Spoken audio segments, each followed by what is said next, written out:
Assalamualaikum, halo teman-teman. Perkenalkan, nama aku Rena. Sekarang aku mau bahas CKD atau Chronic Kidney Disease atau gagal ginjal kronis. Langsung aja yuk kita bahas. Gagal ginjal kronis adalah ketika fungsi ginjal menurun secara bertahap akibat kerusakan jaringan ginjal. Secara medis, gagal ginjal kronis didefinisikan sebagai penurunan laju penyaringan ginjal selama 3 bulan atau lebih.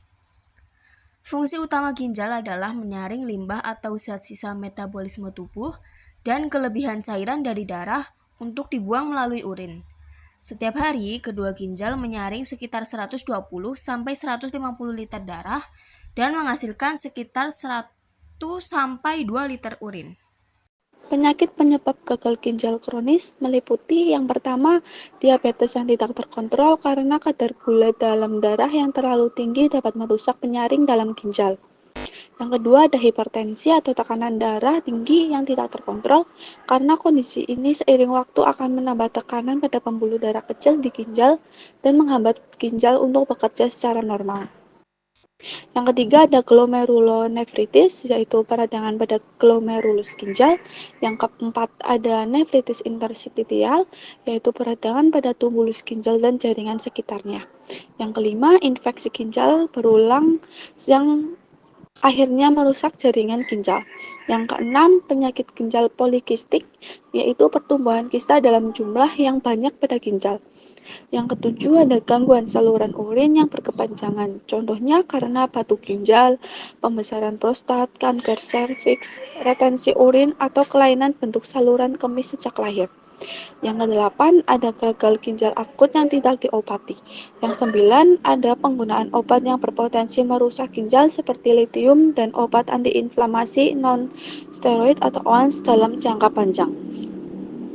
Yang ke-10 ada penyakit pembuluh darah ginjal seperti penyempitan pembuluh arteri ginjal atau stenosis arteri ginjal atau gumpalan darah di pembuluh vena ginjal atau trombosis vena ginjal. Yang 11 ada lupus nephritis, yang 12 ada penyakit asam urat.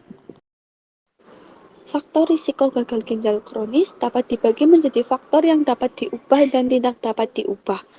Faktor risiko yang dapat diubah, yang pertama ada tekanan darah tinggi atau hipertensi, bisa dikontrol dengan cara makan sehat, berolahraga, dan minum obat hipertensi jika diperlukan. Yang kedua ada diabetes, dapat diatur dengan menjaga kadar gula darah tetap stabil. Yang ketiga merokok. Berhenti merokok dapat menurunkan risiko gagal ginjal kronis. Yang keempat, obesitas. Menurunkan berat badan dengan pola makan sehat dan olahraga dapat membantu menurunkan risiko gagal ginjal kronis. Faktor risiko yang tidak dapat diubah. Yang pertama, riwayat keluarga. Jika ada anggota keluarga yang memiliki penyakit gagal ginjal kronis, risiko penyakit gagal ginjal kronis lebih tinggi. Yang kedua, faktor usia. Seiring bertambahnya usia, risiko terkena gagal ginjal kronis semakin meningkat. Tanda dan gejala.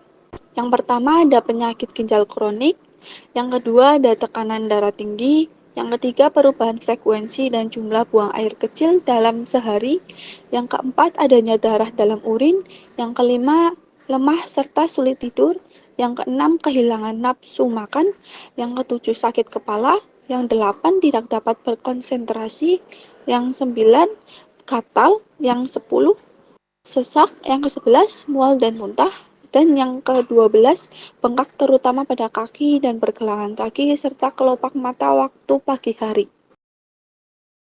Lalu bagaimana sih cara mencegah CKD?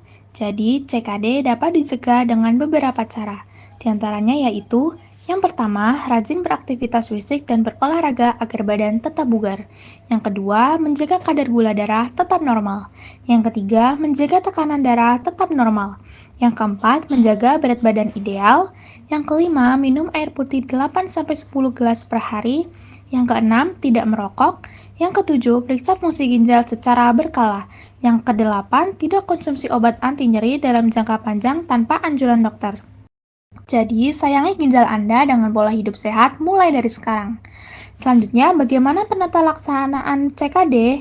Yang pertama dapat dilakukan dengan terapi konservatif, yaitu meliputi peranan diet, kebutuhan jumlah kalori, kebutuhan cairan, kebutuhan elektrolit dan mineral. Selanjutnya yang kedua dapat dilakukan dengan terapi simptomatik. Yang pertama, terapi alkali atau sodium bikarbonat. Yang kedua, terapi pemberian transfusi darah. Yang ketiga, terapi dialisis adekuat dan obat-obatan simptomatik. Yang keempat, pengobatan kelainan kulit. Yang kelima, terapi hemodialisis reguler yang adekuat. Yang keenam, pemberian obat-obatan antihipertensi. Dan yang ketujuh, pengobatan kelainan sistem kardiovaskular. Dan yang ketiga dapat dilakukan dengan terapi pengganti ginjal.